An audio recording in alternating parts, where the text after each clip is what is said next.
जीवन दर्शन चैनल में आपका स्वागत है। आज का विषय है भजन से सब कुछ मिलता है।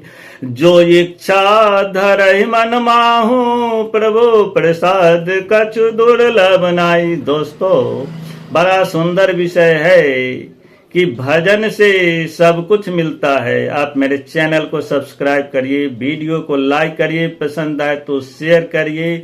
चलते हैं भजन की ओर। हमारे बहुत सारे भाइयों के मन में प्रश्न होता है कि भजन से क्या मिलता है, तो मैं कहता हूं भजन से सब कुछ मिलता है। तुलसी बाबा कहते जो इच्छा धरहि मन माहू, प्रभु प्रसाद कछु दुर्लभ नाई।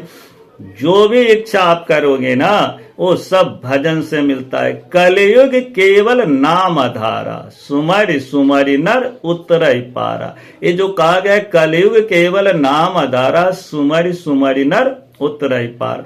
कलयुग में मुक्ति का एक ही रास्ता है, भजन। क्योंकि सुमरि सुमरि का मतलब क्या होता है? भजन ही तो होता। भज भजन भोजन। भजन से क्या होता है? आत्मा का परमात्मा का भोजन भजन है, और शरीर का जो है पौष्टिकता मिलती है, उसी को भोजन कहा गया। देखिए कितना मिलता जुलता है भजन भोजन। भोजन हमारे शरीर की पौष्टिक मिलती है भोजन से, और भजन से हम परमात्मा को प्रसाद चढ़ाते हैं, उनसे जुड़ते हैं। ये है भजन। तो कली काल में भजन का सबसे ज्यादा महत्व है। तन पवित्र सेवा किए, धन पवित्र कर दान, मन पवित्र कर भजन से, त्रिविध होत कल्याण। इस तन से आप जितनी सेवा करेंगे, ये तन पवित्र होगा, और धन को जितना आप परमार्थ में दान में लगाएंगे, तो धन जो होता है वो आपको धर्म से जोड़ने से वो शुद्ध हो जाता है, और मन साफ होता है भजन से। और मन ही तो सब कुछ है। तभी तो उपनिषद में कहा गया, मन एव मनुष्याणां बंधन कारण मोक्षयो। ये मन ही है जो बंधन और कारण का मोक्ष है। यानी हम बंधन में रहे 84 लाख योनि की चक्कर काटे, या हमें मुक्ति मोक्ष मिले, ये मन से होता है। और कर्मों का धारण भी मन ही करता है। मन जैसा कहता है वैसा हम शरीर से कर्म करते। तो मन को शुद्ध करने का तरीका भजन है। और जब मन शुद्ध हो गया तो बाकी क्या रह गया? निर्मल मन जन सो मोहि पावा, मोहि कपट छल छिद्र न भावा।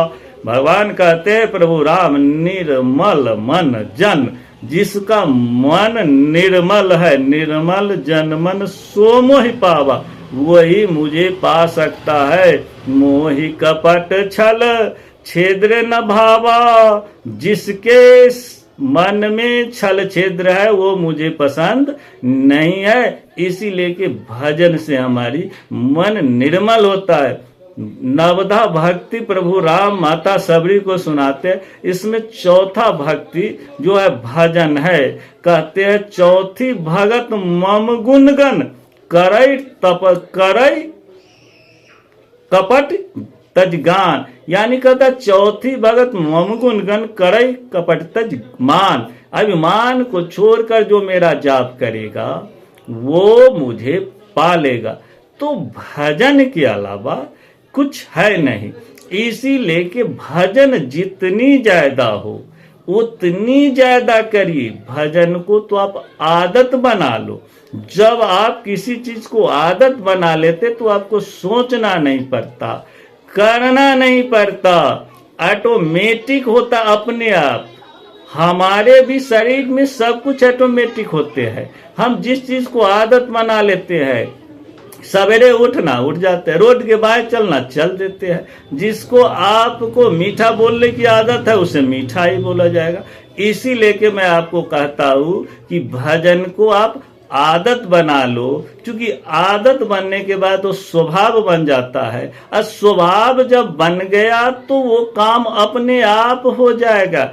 Habit is the second nature of man. तो कोशिश करिए भजन को आदत बना ले। अब भजन को आदत कैसे बनाएंगे? थोड़े थोड़े अगर आप करोगे ना, तो करते करते एक समय ऐसा आ जाएगा कि आपकी सांसों से भजन निकलेगा, सोए में भजन निकलेगा, चलते में निकलेगा, काम करते में निकलेगा। और जब भजन की आदत बन जाएगी ना, तो आपको प्रभु पाना कठिन नहीं होगा। सो जानत जहि देहु जनाई, जानत तुम ही हो जाई। जब आपका मन से अपने आप भजन निकलेगा ना, तो मन शुद्ध और निर्मल हो जाएगा।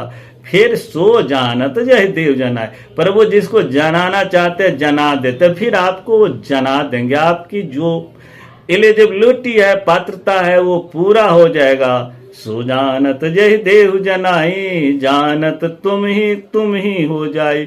और जैसे आप जान जाओगे तो आप भी परमात्मा के समान ही हो जाओगे। तो भजन से मन में कोई शंका न रखे। यह लोग सांसारिक जीवन में सारी सुखी खुशियां भजन से मिलती है। और जब हम ये जीवन का यात्रा समाप्त करके अगले धाम जाते हैं, तो वहां पर भी भजन से सद्गति मिलती है। तो भजन से यह लोग और परलोक दोनों का हमारा कल्याण होता है। भजन के सिवा दूसरा कोई रास्ता नहीं है जिससे आप मन साफ कर सके, परमात्मा को पा सके। इसलिए के भजन ज्यादा से जय करिए। ते दिन गए अकारत संगत भई न संग, प्रेम बिना पशु जीवन, भक्त बिना भगवन। ते दिन गए अकारत, एक दिन भी आपने भजन नहीं किया तो बेकार चला गया। प्रेम बिना पशु जीवन, जीवन में प्रेम नहीं है तो पशु जीवन है। अब भक्ति बिना भगवान, अगर भक्ति नहीं है तो सब बेकार है। इसलिए कि भजन रोज करिए। राधे राधे दोस्तों, फिर मिलते हैं अगले वीडियो में।